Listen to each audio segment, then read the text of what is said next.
Game 2 is just hours away from tip-off, and the threat of heading out to San Antonio down 0-2 is looming large. The Thunder dropped the ball to open the Western Conference Finals, losing Game 1 and home court advantage in a double overtime classic.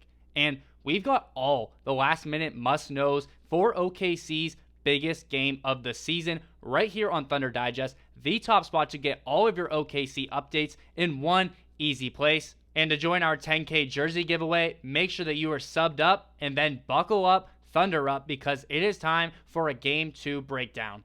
And thank you to Morgan & Morgan for sponsoring today's video. The biggest note, if there is one thing you take away from this video heading into tonight's matchup, Chet Holmgren needs to show up. It is not optional because, quite frankly, I was fuming watching last game because not only is Chet the runner-up, by far second place for Defensive Player of the Year, he is quite literally built in a lab to guard Victor Wembanyama.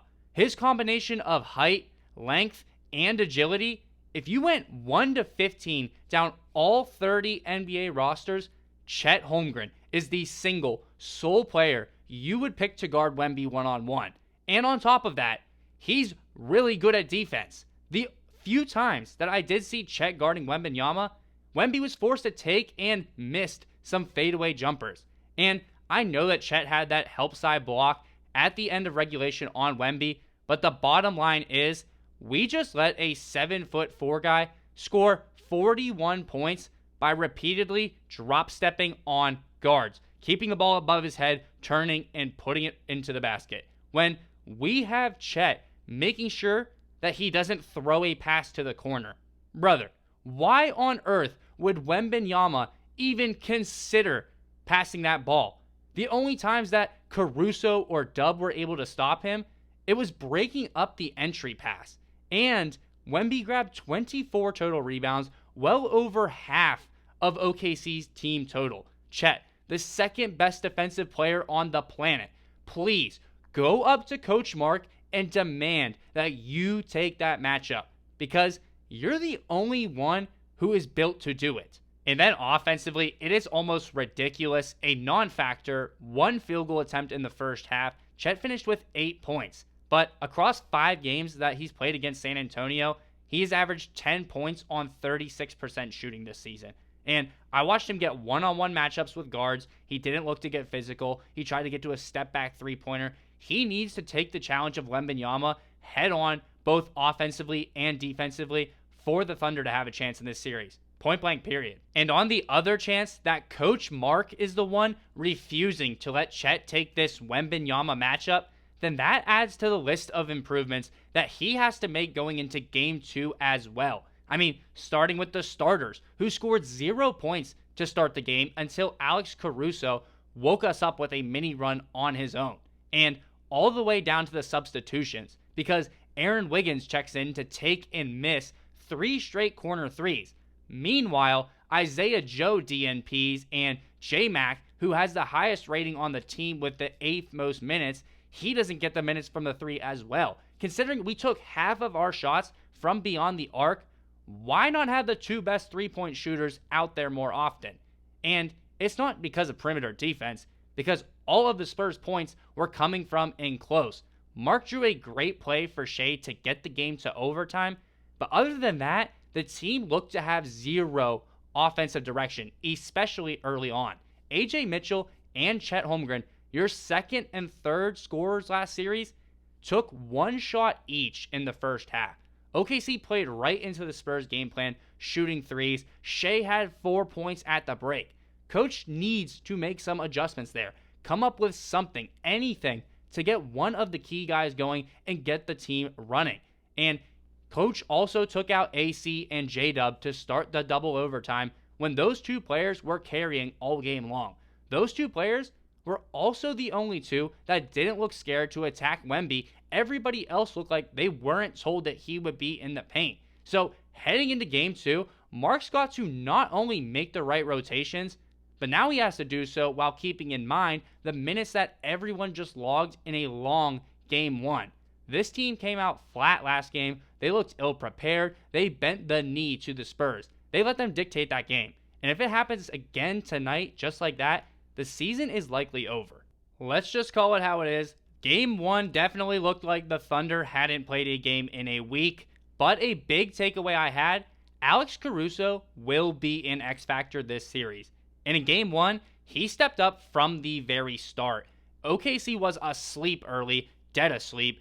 Insert Alex Caruso off of the bench to score the team's first 7 points. Off of the bench. And he finishes with a playoff career high 31 points, making 8 3-pointers, 8 of them. He came through possession after possession for this team offensively. But not just that, he would take up the very tall task, literally the very tall task, of guarding Wembanyama. He gave up a foot of difference in height, and he showed the heart and will to win on both ends with the best showing for the Thunder in Game 1. Game 2, you can expect him to be important as well. Caruso might have been the only guy to shoot a jumper during the layoff. His spark plug energy was electric for this team. It woke OKC up after getting socked in the mouth early by San Antonio, and he was the biggest individual to put the Thunder in any sort of position to win this game. But somebody who helped him, who we are welcoming back with open arms, JDub, was the only other player who didn't look like he was playing scared of Wemby.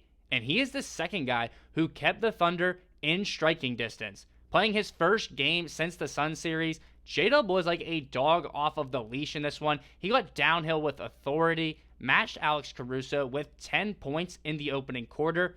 Clearly itching to get back on the court, JDub just plays at a different gear than the other 9 players out there. And he was pushing the pace, putting that pressure on the rim while literally everybody else was chucking bricks from deep. The minutes with Dub as the main ball handler looked much better than the minutes with SGA as the main ball handler. Dub was also one of the only guys to really hit the boards, rebound hard on this night. He had reps guarding Wembanyama as well. Had a chance to win it with a legendary buzzer beater in the first overtime, but his aggressiveness, his overall not taking this from San Antonio attitude is something that these other players need to take note of heading into Game 2 tonight. To put it simply, OKC needs to put the foot down. They can't let Wemby dictate their entire offense. They can't let Wemby dictate Chet Holmgren and how he's going to approach the game of basketball. And they need to come out and play this game like their season is on the line, because in reality, it kind of is. Also hoping that Coach Mark put the thinking cap on. Hopefully this pie chart will have a lot more Chet Holmgren green after tonight. He's only guarded Wemby on 10% of the Thunder's defensive matchups. That needs to change, and he needs to be the primary defender heading into tonight. And in a few hours, we will see if that adjustment is made. If you or your child spent years growing up on social media and experienced serious mental health struggles, you should hear this.